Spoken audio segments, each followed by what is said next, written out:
All right, so let's get started. My name is Marco Pavone. I'll be the instructor for AA203, Optimal and Learning-Based Control. I'm a professor in the Department of Aeronautics and Astronautics. I also have appointments in computer science and electrical engineering. I run the Autonomous Systems Lab, and my work is broadly in the field of robot autonomy, learning-based control for robotic systems, system architecting, reasoning models for robotics, so essentially decision-making autonomy for robotic systems. I also have a bit of a dual role. I'm a faculty here at Stanford. I also lead autonomous system research at NVIDIA. So in this class, we're going to have 4 graded problem sets, more or less evenly distributed throughout the quarter, which will entail a mixture of theoretical questions and coding questions, primarily in Python. And then we have a final exam that is scheduled for June 8th from 3:30 to 6:30. The homework will make up the majority of your grade, 80%, with each homework accounting for 20%. The final exam will account for 20% of your grade.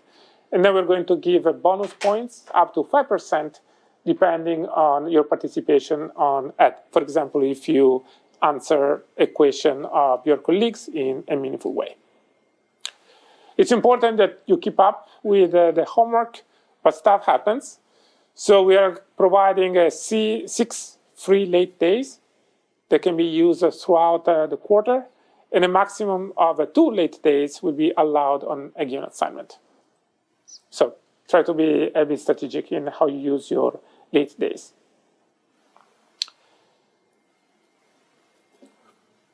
All the material that is needed in order to understand this class will be provided on the website. In particular, what you really need are the lecture slides and then attending the lectures and then doing the homework. But we also provide a set of course notes that are available at the website listed here. In the syllabus, we also provide a list of books and references that might be helpful. They're not necessary to study for this class, but if you want to get deeper in some topics, at least you have some handy references. During the first 4 weeks, we're going to have recitations on Fridays from 1:30 to 2:30. So those can be attended in person. I would encourage you to attend those in person, but they will be recorded as well in case that you cannot make the time. So the goal of these recitations is to give you some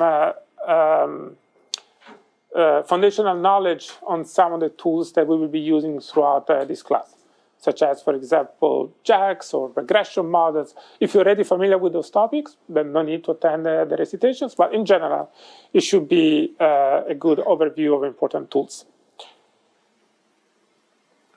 So what do you need to know in order to succeed in this class?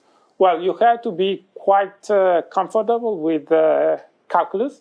We'll see quite a bit of multivariable calculus, so the vector calculus, ordinary differential equations. You won't need particularly sophisticated knowledge in terms of solving for differential equations, but at least a good understanding of what a differential equation is. You need a strong familiarity with linear algebra. I'm providing here some course numbers to give you a reference in terms of the material we expect you to be knowledgeable with.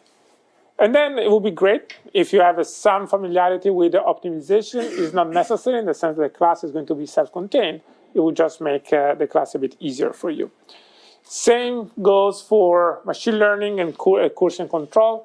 You don't need to have taken these classes necessarily, but it will basically ease the understanding of this course and it will also allow you to get a bit deeper. In order for you to gauge to what extent you're ready for this class, we provide a homework 0. So homework 0 is not graded, so it's there just for you to gauge whether your knowledge level is appropriate for taking this class or not. We'll be providing solutions, of course. The homework 0 is already on the website. So at your convenience in the next few days, just look at those problems, try to see whether you can solve those problems. Don't use ChatGPT. Most likely they're solvable by ChatGPT. Use it as a standalone test for yourself. If you're a bit rusty, that's okay. At least understanding which area you're rusty, and then you know what to strengthen in your knowledge. If you find those exercises extremely difficult, then probably it's good for you to take some of the courses here and then consider this class maybe next year. So as we will see when I talk about the syllabus a bit more in detail, this class aims more at the breadth over depth. So in a single class, I want to give you a good overview of all the main techniques in optimal control and learning-based control. Of course, optimal control is a field that is 50 years old. So there is a very broad literature, widely used. And as it pertains to learning-based control, as you probably know, this is one of the hottest topics in the field of AI, so how to control robots with the learning-based techniques. So a lot of techniques. I will try to give you a good taxonomy of these techniques and then a good understanding of the main techniques out there. But we will be covering a lot of stuff, and necessarily we'll be trading off a little bit depth with breadth. Which means that if you want to get deeper in some of the techniques, some self-study is necessary.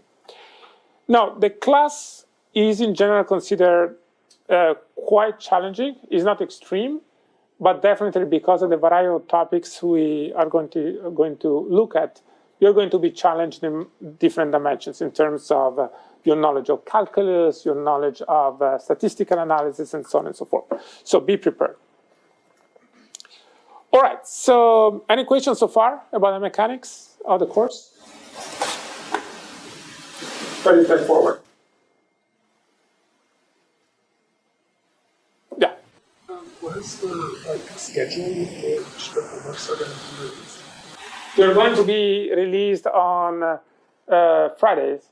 Yes, Fridays. Well, they're due on Fridays. Yeah, they're due on Fridays. Oh, yeah, it's approximately after 2 weeks. Yeah, 4 homeworks. I mean, Between 2 and 3 weeks.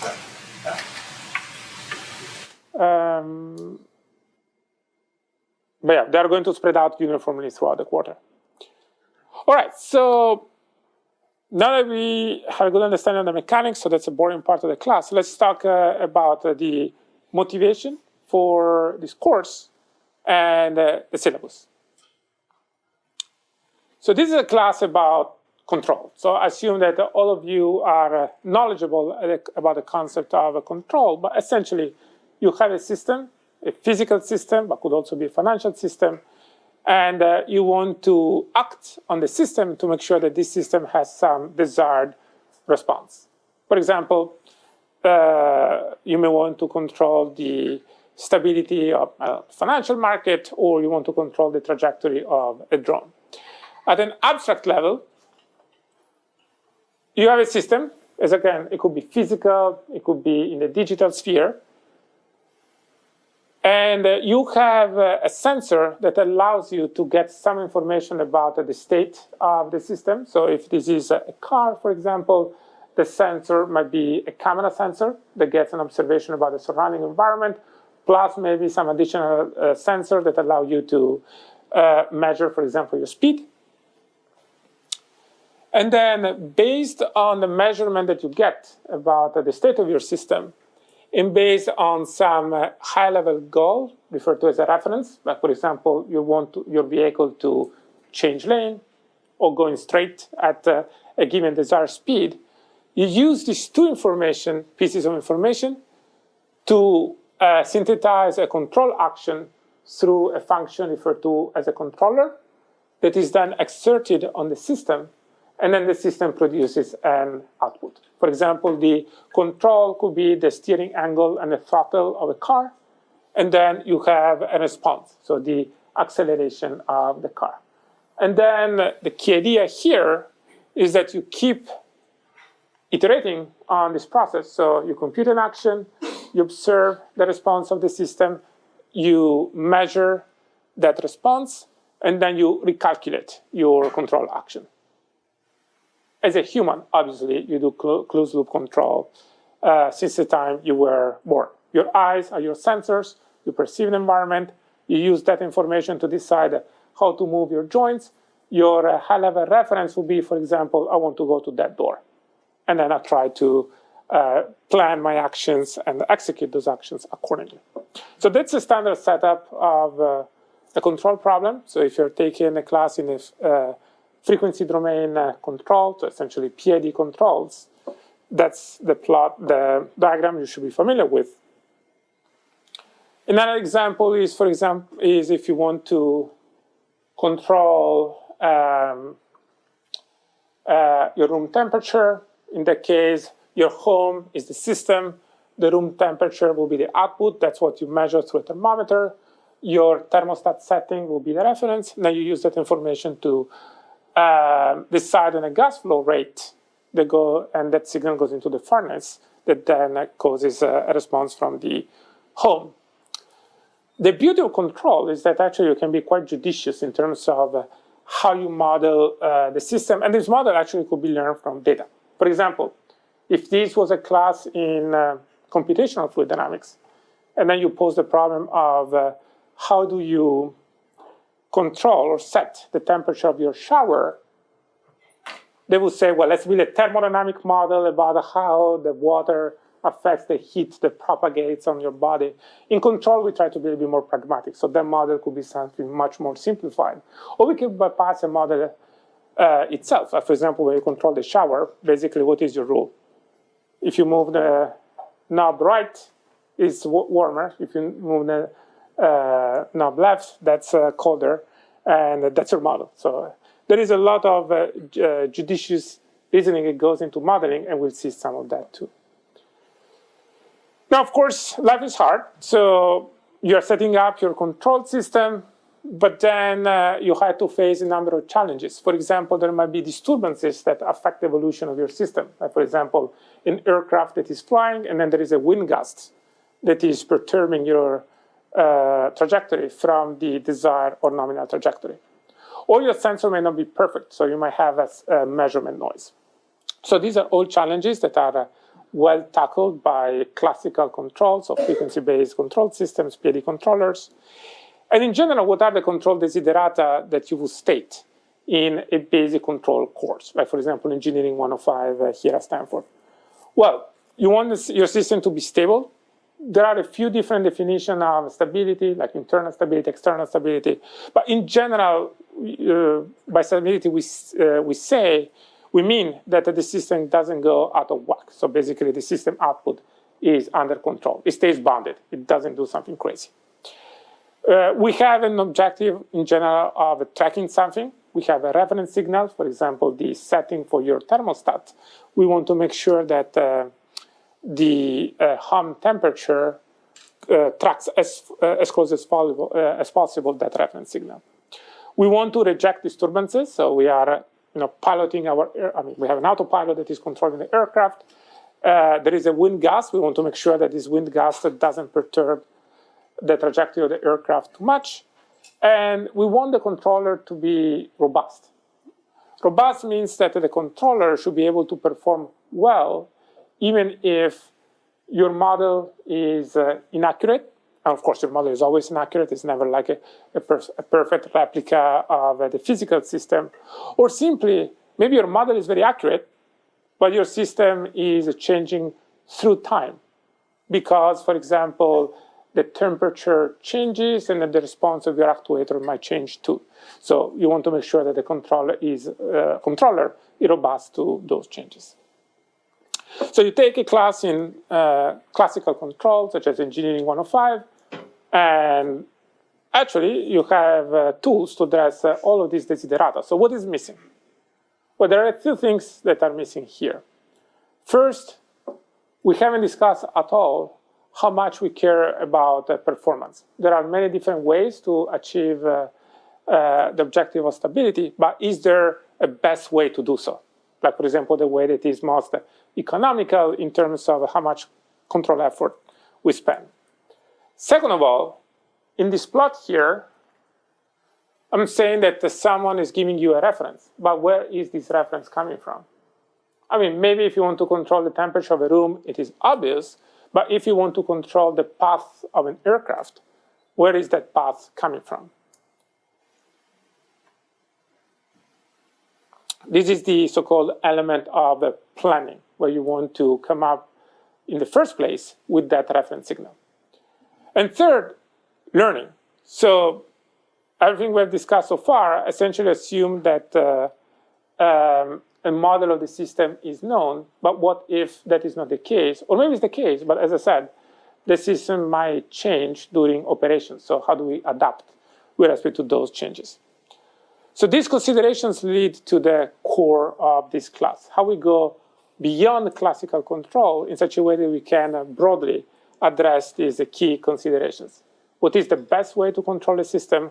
How do we do so if we don't have a perfect model, or acquiring that model is excessively complicated, and so we want to learn it from data, and how we make sure that all of the components of our closed loop, also the reference signal, is accounted for in our control analysis.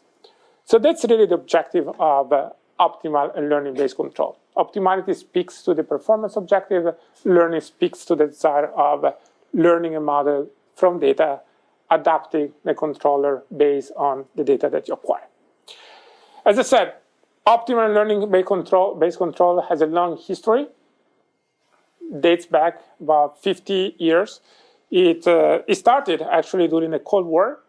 The motivation was to optimize the trajectory of ballistic missiles both ways, and accordingly there was a pioneer in the United States and a pioneer in the Soviet Union. The pioneer in the United States, his name is Richard Bellman. If you had taken a class in decision making and so on, you might have heard of the Bellman equation, so it's that Bellman. And in the Soviet Union, the pioneer was Pontryagin, which was a blind Soviet mathematician.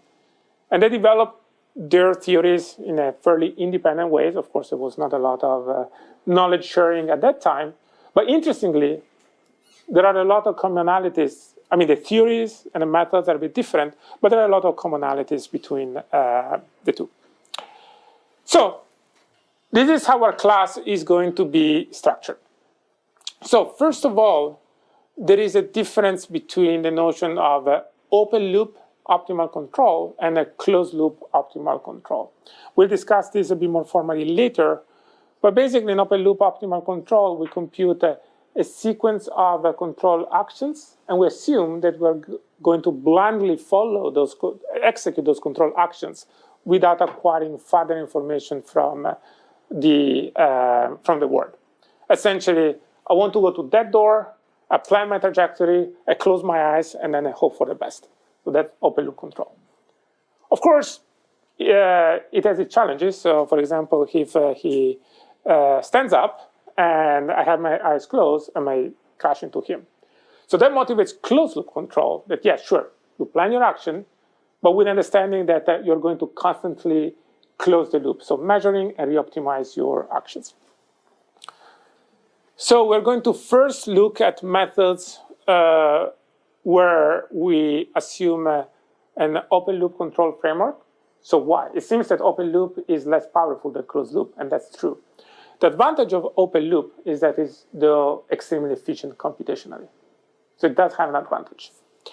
So it's useful to start looking at these methods, and for some applications actually open loop, as we will discuss, is a useful control methodology. Within the open loop class of methods, we have two different class of methods, indirect methods and direct methods. I will explain the differences later on. But essentially, the first 2 weeks, 3 weeks of the quarter, we will focus on open loop control methodologies. Roughly speaking, very efficient computationally, but potentially not robust to changes in environment, like, for example, your colleague standing up. Closed loop, much more powerful, account for disturbances natively, but computationally more complicated because, of course, you have to account for different contingencies that might occur during the execution of your control loop. Within the closed loop branch, there are two sub-branches, dynamic programming, DP. Those of you that have taken classes in decision making may already be familiar with dynamic programming, and Hamilton-Jacobi-Bellman and Hamilton-Jacobi-Isaacs equations that are basically continuous time formulation of dynamic programming, useful because they provide so-called reachability control paradigms that are useful to build safety guardrails around controllers. We'll see all of this stuff later. Here, I just want to give you a high-level overview of what we're going to do. So about 3 weeks here, couple of weeks here. So So we said open loop, computationally very efficient, but potentially brittle as a optimal control strategy. Closed loop, powerful, but also computationally expensive. Is there a best of both worlds? Yes, that is called MPC, model predictive control. So we'll use MPC, which after Ph.D. control, I will claim is the most widespread control methodology. We will frame it as a bridge between a closed loop control and open loop control. Roughly what you do, you solve a problem in open loop, and then you execute the first chunk of your control sequence, and then you close the loop and recompute your open loop control sequence. So at any point in time, you solve an open loop control problem. But the way that MPC gets executed is by iteratively taking measurements. I mean, this will become clearer later. And of course, there are variations on the theme, but this is at a high level what's happening with MPC. So we'll spend about 2-3 lectures here. So every here on the bottom side assumes that we know a model of the system, at least an approximate model. In the second part of the class, we will forego that assumption, and we won't assume anymore that we have direct knowledge of the model of the system, so we had to use data in order to infer that model. So we'll be using well-known ideas from the field of control, where, for example, the model has to be identified from data, and use that ideas to set up the data-driven version of optimal control or adaptive version of the optimal control. So basically optimal control when the model is not known exactly. And we will look at the 3 broad methods to solve the problem. So the first one is imitation learning. So roughly speaking, we just get some demonstration of what an optimal policy looks like, and we try to mimic it. That's a possible way to compute an optimal policy. And then we're going to look at reinforcement learning. So instead of just mimicking like an expert, like a teacher, such as myself, you try to learn by trial and error. And there are a couple of ways to do so, model-based and model-free. In general, nothing is in dichotomy with each other. So there are many different ways to blend all these techniques. In fact, it's quite common, for example, to learn a driving policy in autonomous driving through imitation learning to bootstrap a good policy and then improve on that policy through reinforcement learning.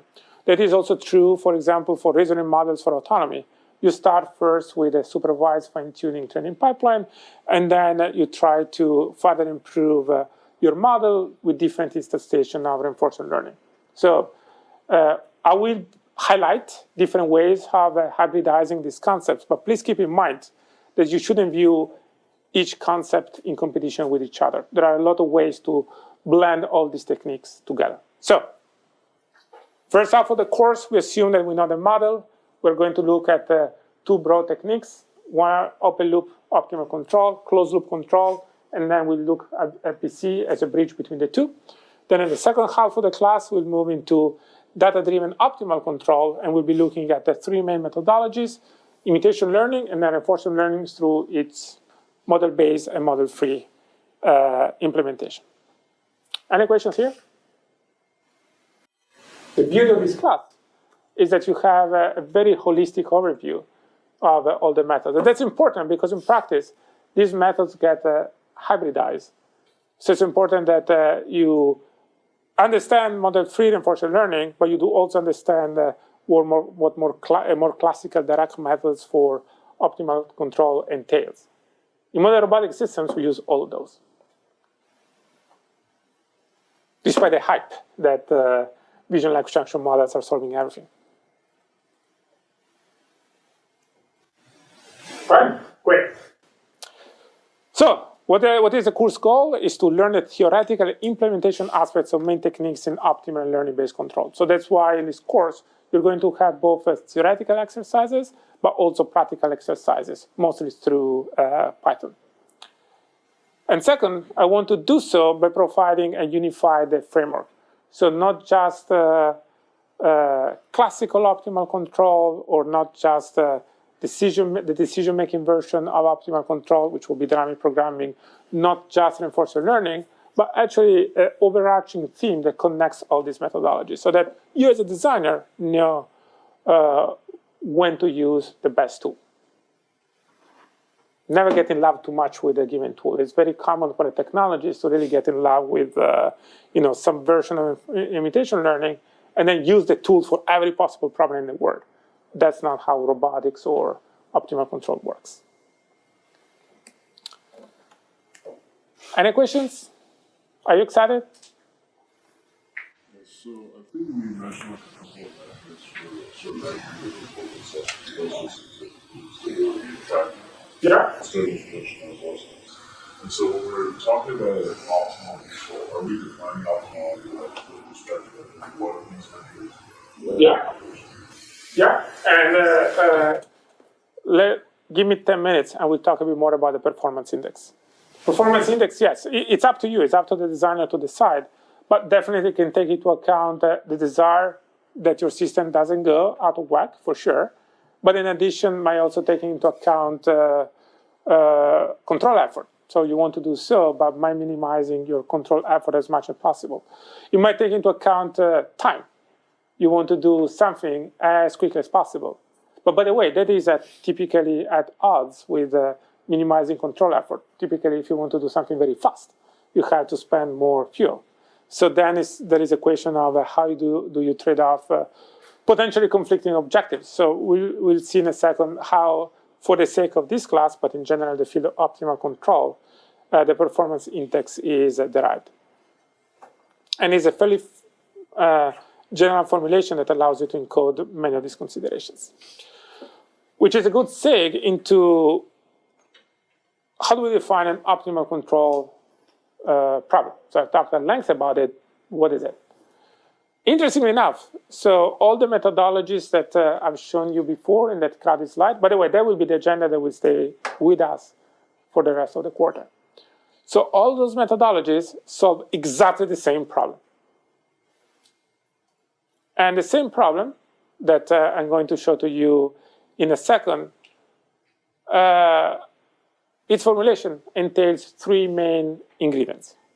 So mathematical description of the system to be controlled, that either we know it, or maybe we don't know it, but we assume that there is some underlying system with a mathematical model that is being controlled. The second ingredient is constraints that are typically not explicitly discussed in classical feedback control, but in optimal control, we want to account for them, which is crucial. For example, in an autonomous car, you don't want to crash on another car. So that's a constraint. And then, as your colleague was alluding to, the specification of a performance criterion. So what do we mean by mathematical model? Nothing particularly fancy or new here. For us, the mathematical model of a system is a set of ordinary differential equations. So here, x1, x2, xn represent the state of the system. So basically, the set of variables that together with the notion of the control allow us to predict what the system will do in the future. The u's, u1 to un, which are the control inputs. In general, you may have a multiple control inputs, throttle command and steering command in the case of a car. And then functions f1, f2, all the way to fn that tells us how the state will evolve in the future as a function of the current value of the state variables and current value of the control variables. So for us, the notion that allows us to map the present in the future is the notion of an ordinary differential equation. Now, if you see an ODE, it may seem a bit cryptic why I'm saying that an ordinary differential equation is the mechanism we use in order to reason about how a system will evolve in the future. But my pragmatic view of a differential equation is as follows. So you have x dot t equal a of xt, ut, and t. Well, by the way, in this class, a dot means derivative with respect to time. 2 dots means a double derivative with respect to time. So what I'm saying, oh, instead of calling A, let me call it F. So this is a simplified case where we have one state variable, one control variable, and then one function F that tells us how the state will evolve in the future. So why I'm saying that an ordinary differential equation for the perspective of optimal control is the mechanisms that allow us to claim that we understand how the system will evolve in the future. Well, remember that x dot is equal to, by definition, derivative with respect to time of xt. And the derivative can be approximated as xt plus delta t minus x of t divided by delta t, where delta t is a small time increment, say 0.1 seconds. So if you put this back in here, what you get, oops, let me put it here. So you put this one back in here. So what you get is that the xt plus delta t minus xt over delta t is equal to a of f of xt ut t, which implies that x of t plus delta t equal xt plus delta t of f of xt, ut, and t.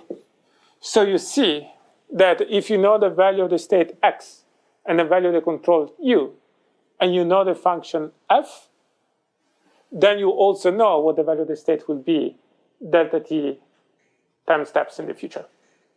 So that's why when a mathematician sees an ODE, sees a beautiful mathematical object, when I see an ODE, I see a mechanism to predict the future. Does it make sense? So that makes basically all of this mathematical stuff a little bit less cryptic. And in this class, in general, we're assuming that the f can be anything. So we're not assuming linearity. So we're already moving quite a bit away from the more standard controlled setup, where we make a linear assumption into your system. Just for notational purposes, we typically define a bold vector x, so this bold, as the set of state variables x1t, xnt, and the set of u variables ut, which is also bold, u1t, umt. And if you do so, we can write the set of ordinary differential equation in a more compact form, as in here, where now f is the concatenation of all the functions f1, f2, all the way to fn.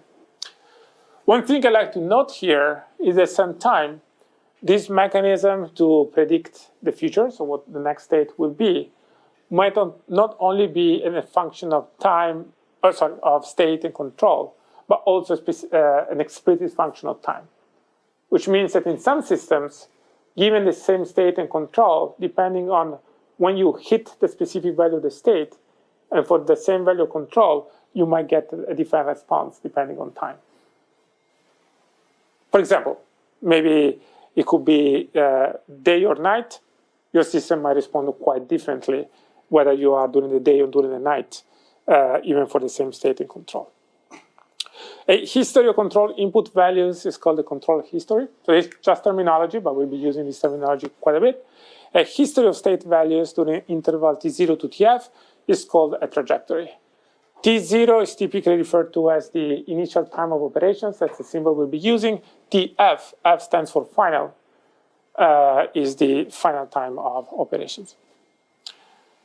Let me give you a very simple example that you should already be familiar with, a double integrator. So we have a cart moving on the horizontal plane. We only have one state variable, which is the displacement of the center of the cart from the origin. So we assume that the origin is here. So S is telling us how much we travel on the left or to the right of the origin. So we assume that we are just controlling the acceleration of this cart. So the equations of motion is that the acceleration of the system, so the double derivative, is equal to the input we apply. So essentially the force we apply to it. Or basically we're assuming that here the mass of this cart is equal to 1. So this is our dynamical model. The only point that I want to make here is that sometimes dynamical models come in the form of second-order differential equations. I mean, all dynamical systems should be second-order systems since you evolve at the basic level, at the level of accelerations. So now you might say, well, this is a second-order system, but you're saying that in this class, we focus on models where we have a system of first-order differential equations. Can we reconcile the two? And the answer is yes. As you may already know, you can always map a higher order differential equation into a system of first-order differential equation. And this is a one-to-one mapping. So for example, here, how does that work? It works by adding one state variable, which in this case would be denoted by v, and then codes the notion of speed. So we reason in terms of two state variables. So we augment the state vector with a new state variable, v. And then S dot is equal to v. I mean, this is by definition, the time derivative of the displacement is equal to velocity. And then the time derivative of the velocity is equal to the acceleration. That is what our input represents. So you see how we went from a second-order differential equation describing our system into a set of two first-order differential equations. And we are back to our basic setup. So bottom line is that if you have a system that is described by higher-order differential equations, before you apply the techniques explained in this class, first you translate it into a set of first-order differential equations, and then we're back to the standard formalism. And that can always be done by using the trick of adding states. This case specifically is an interesting one because this is a linear system. So if you're familiar with linear systems, typically you present them in matrix format, where you have a state matrix and an input matrix. Not too important now, but just to link this back to what you may already know from classical control theory. So you can write the system in terms of a matrix A times the state vector plus a matrix B times the input vector. In this case, the input vector is just one control variable, so it's just A. A is referred to as the state matrix, B is referred to as the input matrix. Okay, that's what I wanted to say about models. Constraints. Clearly, in general, when you control a system, we have to reason about constraints for a physical system. We don't want to hit a wall. Of course, the amount of control we have available is bounded. We cannot have a thrust level that is above a certain quantity. Sometimes it can be below a certain quantity. So there are accordingly different ways of setting constraints. Typically, we have a constraint on our initial condition, so we know where we start from. Sometimes we may have a constraint on our desired final condition. We want to hit a very precise point. Like, for example, you want to send a spacecraft to Mars, and you want to land on a Gale crater. I mean, just to make it up, before joining Stanford, I was an employee of JPL, so that's the problem that I was looking at. So, landing on a specific point on Mars is your terminal constraint. Sometimes you have it, sometimes you don't have it. Typically, you want your state to avoid some bad regions of the state space, which could be formulated as a lower bound and upper bound for the state variables. But there are also more creative ways of setting up state constraints. For example, you want to stay outside of a circle. A circle could be a person, and you want your robot to stay outside of the physical envelope of that person. You want your control input to satisfy lower bound and input and lower bound and upper bound constraints and so on. So that's pretty intuitive. There is a lot of freedom in optimal control in terms of how you state your constraints. With some caveats. Of course, if you have a very convoluted expressions of your constraints, then the mathematical procedures we're going to see later on might get a bit more complicated. The control history that satisfies the control constraints are referred to as an admissible control if they satisfy the constraints at all time. And a state trajectory that satisfies the constraints at all times is referred to as an admissible trajectory. 3, performance measure. Optimal control stands for the fact that we are trying to find a control sequence or control policy that is the best possible one you can come up with. But best with respect to what? I mean, that's the role of the performance measure. There are different ways you can set up a performance measure. In this class, we look only at this performance measure here, which might sound a bit cryptic. So my point now is I'm going to spend 3 minutes to show you that this is not cryptic at all. It's actually very intuitive. It's not the most general way of defining a performance measure, but it provides a good trade-off between what, at the end of the day, is computationally feasible in terms of synthesizing the control law and also being general. That's always a little bit the tension in optimal control. You want to be as sophisticated as you can in how you express the problem, but to the point that you can solve the problem. If you make it too complicated, then if you can't solve it in a reasonable amount of time, then it's useless. Okay, so what does this performance measure really mean?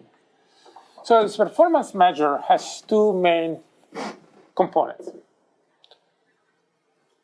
This component here with the h function, and this component here with the integral. So first, let's start with the h of xtf, h of xtf tf. So this is referred to as the terminal cost.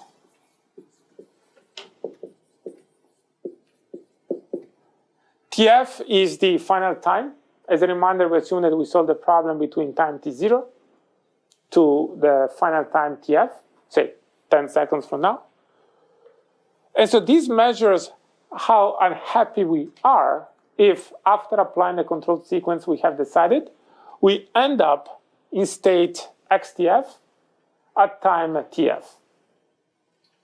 For example, say that we want to do tracking.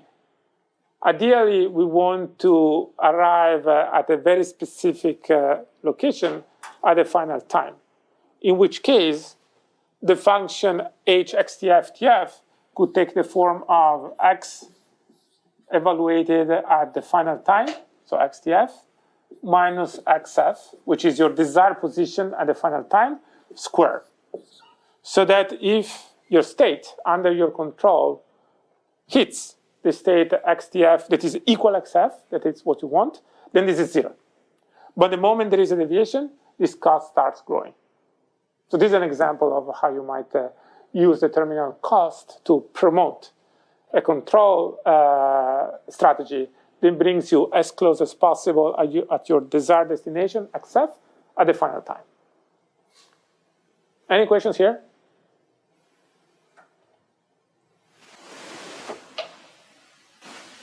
That's the most intuitive part.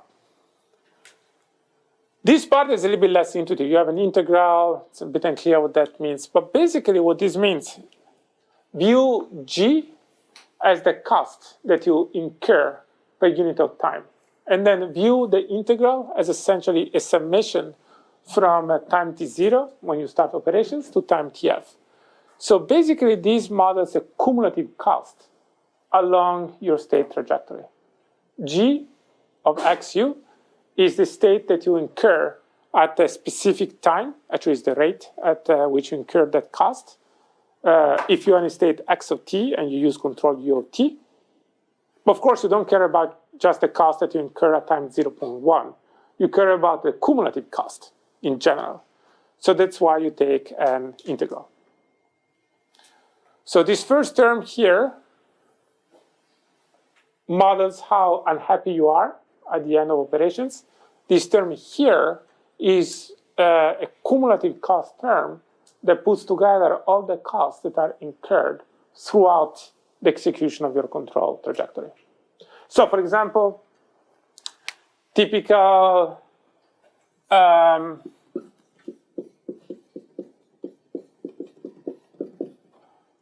so G is referred to as the stage-wise cost. It's basically the cost that you accrue per unit of time. Typical cost could be UT square. So this models control effort. U square oftentimes has a notion of energy. So that's how much energy you're spending per unit of time. You take an integral, you have the overall fuel that you have spent. Of course, many other formulations are possible. If you're familiar with dynamic programming, that's not too different from your dynamic programming cost. Well, simply because you're solving the same problem. So this becomes a summation, if you remember from dynamic programming. So your cost is basically a summation of stage-wise cost. So the framework is exactly the same. Are you defining stage-wise and rate cost as like to compute it, or like, let's say you make an error every time and went around this way, that way one is faster, one is longer. Yeah. Is that all stored? All lumped there. So for example, your G could be x of t minus x reference at time t square. So this is your desired trajectory that you want to hit, and this is your actual trajectory. And then your xtf, for example, could be equal to tf squared. You are also penalizing how long it took to get it to a given. Which brings to an interesting point. So T0 in general is given, is the initial time of operations. TF might be given or might be subject to optimization too. So in some cases, you know that you want to optimize your operations within a time window of 10 seconds, in which case TF is equal to 10. But in some other cases, as you're saying, you want to track a trajectory and get to some point, but you're not specifying the final time. You're saying, I just want to do it as fast as possible, but at the same time, I want to keep the trajectory error small. So in that case, TF will be free, and so you will need also to account for some cost for the final time so that you encode the notion of minimizing time. So great question. So all of this to say that what is the optimal control problem? Is the problem of finding an admissible control U star. Admissible means that we are satisfying the control constraints, which causes the system x dot equal f of x u t to follow an admissible trajectory x star such that u star and x star jointly minimizes this cost function. Note that once you select u, x is uniquely determined by the ODE. But of course, the final cost depends on both the value of x and the value of u. Your optimization variable is ut. As we will see, we can, I'll get to your question. As you will see, this is an optimization problem. We are optimizing over the space of controlled sequences ut. So it has a strong connection to the field of optimization, but there is a catch. In optimization, if you're familiar with optimization, you typically have a finite number of decision variables, minimizing over x1 and x2, x1 square plus x2 square. So you pick two numbers that minimize this thing. You have two decision variables. You have to decide what is the value of x1, what is the value of x2. Here, you're in a much more challenging situation. ut is a function of time. So essentially, you want to pick the optimal values for ut0, ut0 plus epsilon, ut0 plus 2 epsilon, and so on, with epsilon arbitrarily small. So indeed, you don't have a very large number of decision variables. At least in a continuous time formulation, you have an infinite amount of variables. So through this class, you expand your mindset. You go from finite dimensions to infinite dimensions. So that's why this problem is also referred to as an infinite dimensional optimization problem. So that sounds scary, but we'll see that actually we have tools at our disposal. Many of those actually recycled from the more classical finite dimensional optimization literature. And of course, I will highlight these bridges in the next couple of lectures. Now, you might say, you're giving us this very specific performance criterion. Well, a couple of comments. First of all, this is quite general. There are a lot of desiderata we can fold into this general formulation. But second of all, if you go even more general, you could, but then it will be very difficult to find solving algorithms. Why? The integral is essentially a summation. So roughly speaking, I know that I'm recorded, so I hope that you don't quote me. But roughly speaking, what does the summation gives you? Essentially, it allows you to chop the problem into pieces and find smart ways to chopping it.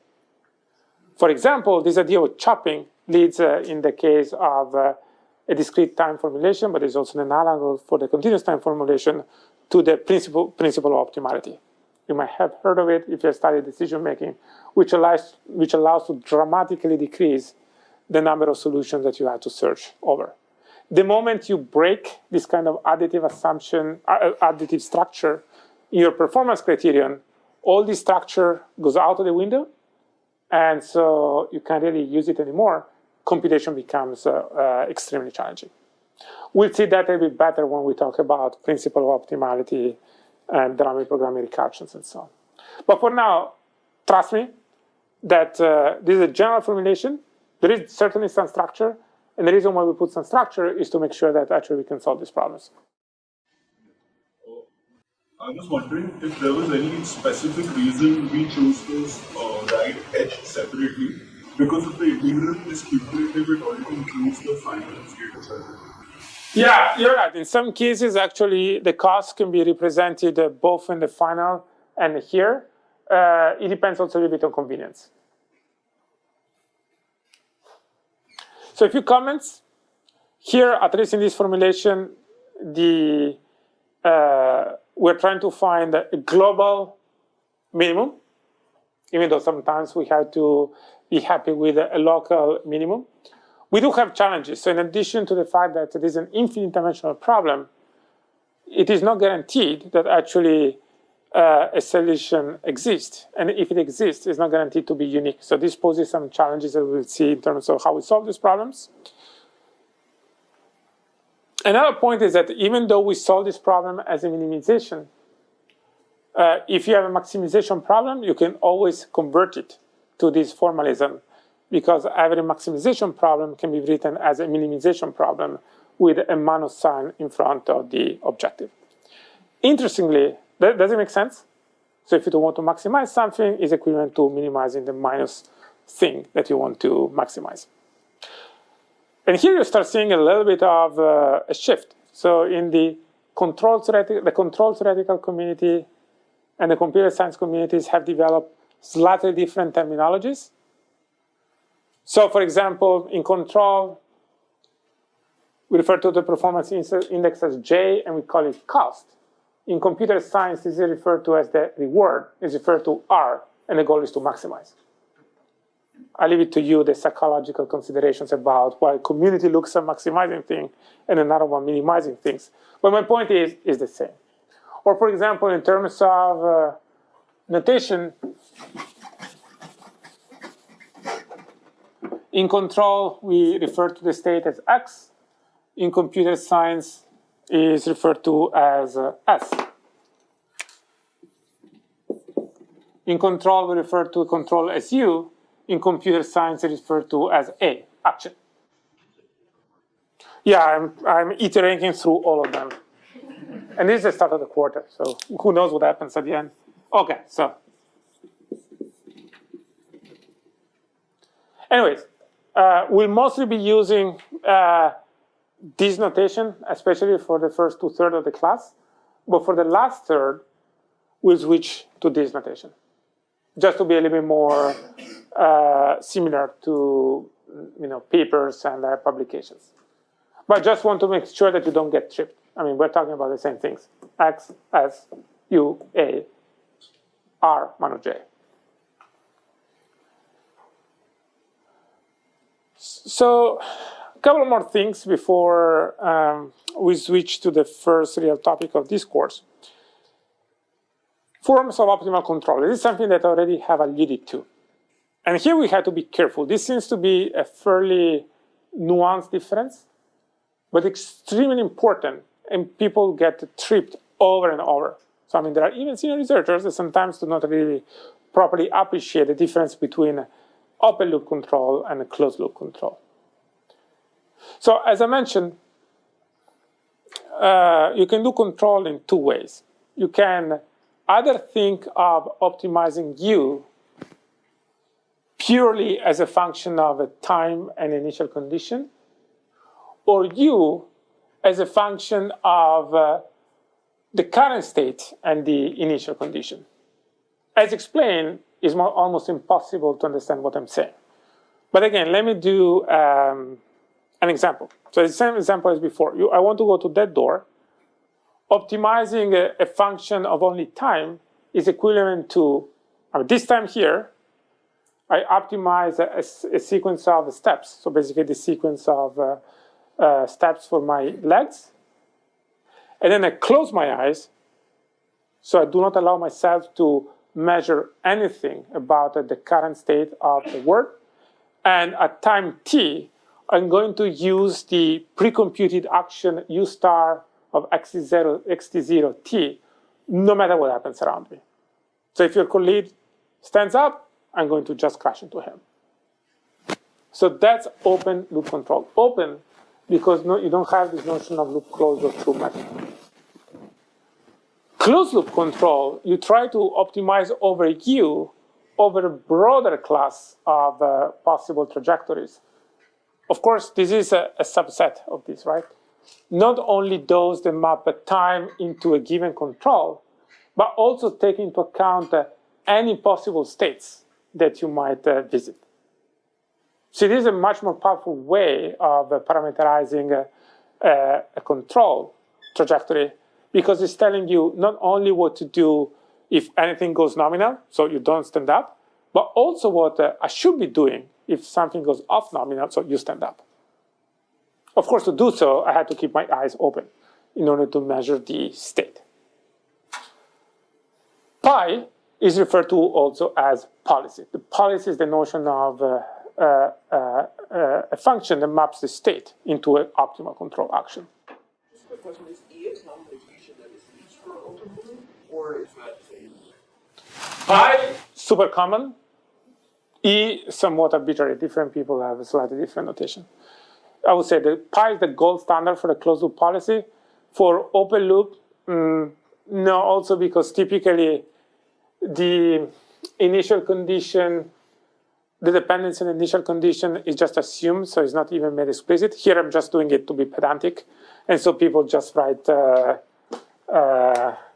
U star of t period to denote an open loop control trajectory, and then pi of xt and t to denote a closed loop. So this will be the more standard. But here I want to be pedantic, and so I come up with this additional letter E, for lack of a better term. It seems a bit nuanced, it seems a bit academic, but this is very consequential. So I will see over and over throughout this class methods that aim at computing open loop control sequences, methods that are aimed at computing the more general concept of a closed loop policy, and what are the trade-offs thereof in terms of computational efficiency, robustness, and so on. One more thing. I presented the formulation in continuous time, but there is an equivalent in discrete time, which is essentially identical. You can derive it simply by discretizing everything I've said. So basically the ordinary differential equations or the cost function. In discrete time, the evolution of the system is no longer described in terms of differential equations, but rather discrete update equations. K is the discrete time step. K plus 1 is the next time step. The cost function is exactly the same, but now the integral has been replaced by a summation. You have control constraints, meaning that your control variables have to belong to some set capital U of desired or allowed control variables. And then you want to find a set of controls such that your cost is minimized. So the concept is exactly the same, and the same notion of closed loop and open loop control applies. You're probably more familiar about this formulation when extended to the stochastic setting, which is the setting of Markov decision processes.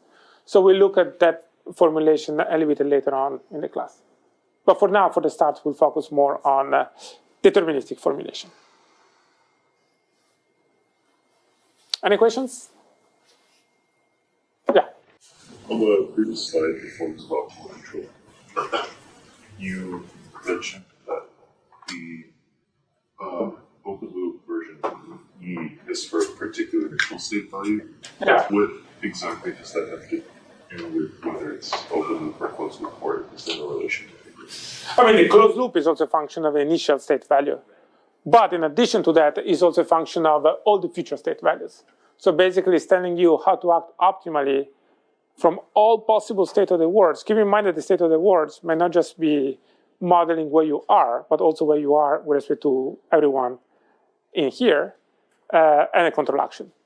The open loop control does not take into account what will happen in the future. So once you've fixed your initial condition, and you have computed your control sequence, you're going to blindly execute on it no matter what happens. Does it make sense? Which sounds crazy, but for example,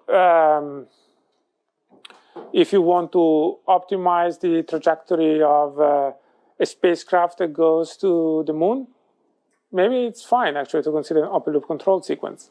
In any case, in general, you don't really just optimize an open control sequence and then just blindly execute it. You typically executed it in a receding horizon manner, meaning that you execute the first 10%, and then you open your eyes, you see what happens, and then you recompute a new open loop control sequence. That's what will lead us to model predicted control. So basically, you compute your control sequence, you close your eye, you move a little bit, you open it, you recompute a new open control sequence. So you're doing, in a way, closed loop control, but at every point in time, you're only solving open loop control problem, which is computationally more advantageous.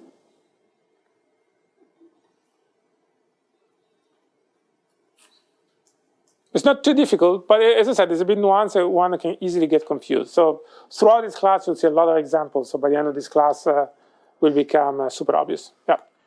How is the disturbance In this formulation, we can model. We can model it in different ways. We can model it indirectly, directly deterministically, and directly stochastically. So for example, in this formulation here, your F can also depend on the disturbance WK that we can assume to be generated randomly, according to some stochastic model, or deterministically, maybe in a game theoretical setting. So we assume that nature, for whatever reason, is trying to, within some bounds, maximally perturb you. So this is sort of protecting yourself from the worst case. Or in general, you can also develop a control policy neglecting disturbances explicitly, just making sure that, for example, you allow enough buffer for your state trajectory in between state constraints so that even if there is a little disturbance, you don't hit anything. So there are different ways of modeling disturbances. But yes, if you want to do so explicitly, you add a disturbance variable here, and then you have to add a disturbance model. It could be deterministic, like worst case, nature is going to damage you as much as possible, so it solves essentially an optimization problem itself, or stochastically, it could be just random. And we'll see some variations thereof throughout the class. So for example, we're going to see worst case disturbances when we talk about differential games. and then Markov decision processes. We're going to look at a lot of cool problems. Like, have you heard of the homicidal chauffeur? Okay, so that's a problem. I'll let you think about it, and then in a few weeks we'll solve it. So you are a car, and you want to get from some initial condition to some final condition. But, or actually, you have a pedestrian. You're a pedestrian. So this is you. You want to get from some initial condition to some final condition. But you have a disturbance. The disturbance is that there is a car, and the car wants to hit you.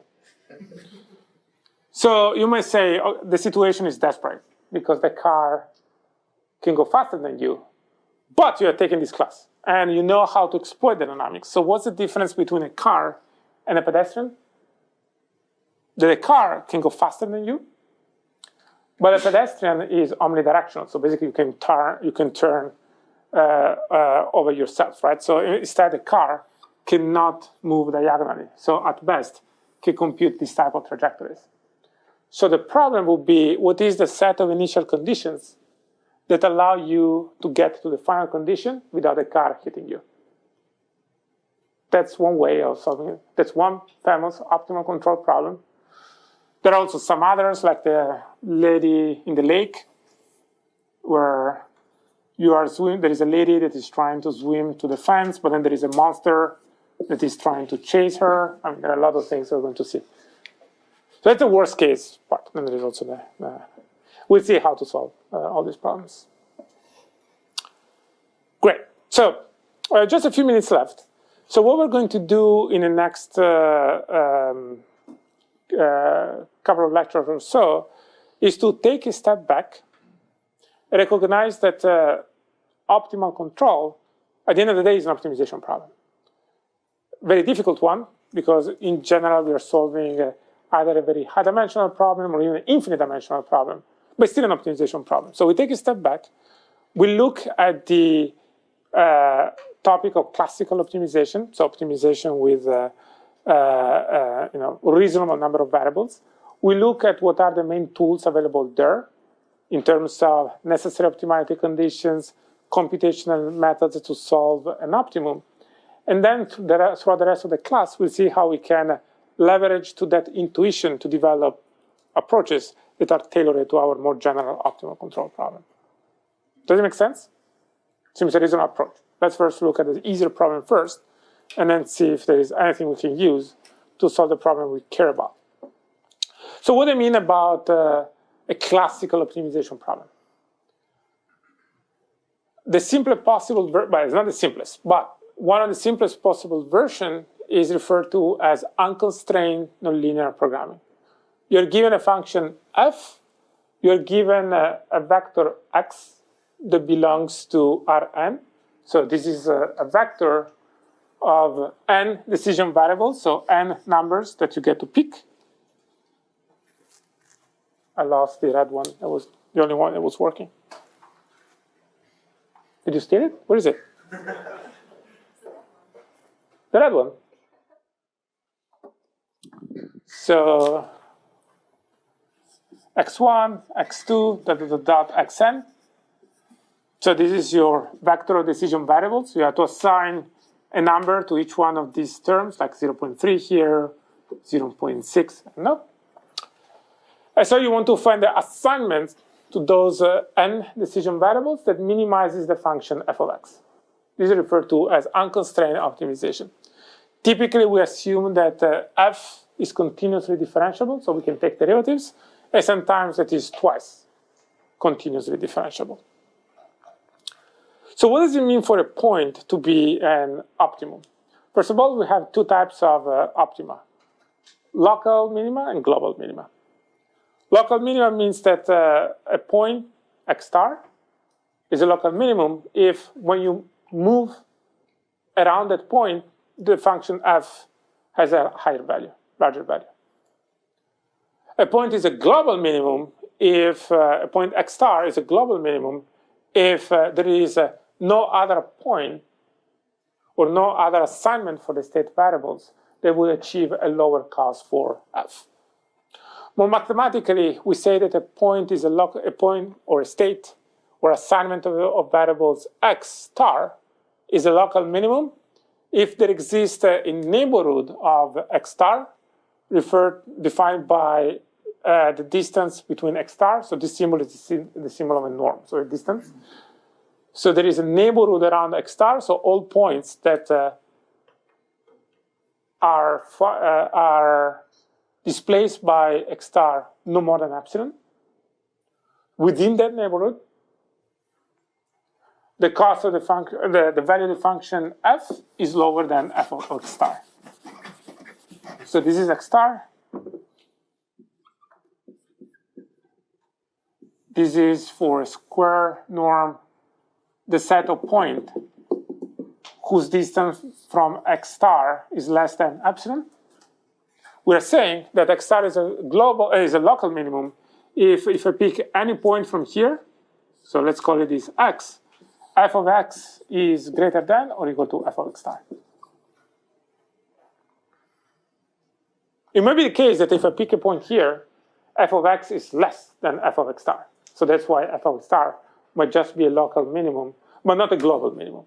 If it is a global minimum, if no matter which point I pick in Rn, or R2 in this case, since I'm working on a plane, the function f of x is greater than or equal to f of x star. So what we'll see next time is the notion of necessary optimality conditions. So necessary optimality conditions are conditions that tell you if x star is a local minimum, then something has to happen. Then something has to happen, in this case means that the gradient of f evaluated at that point should be equal to 0. So why are necessary optimality conditions useful? Well, for a variety of reasons. One of them being that they can be used as filters for candidates for optimality.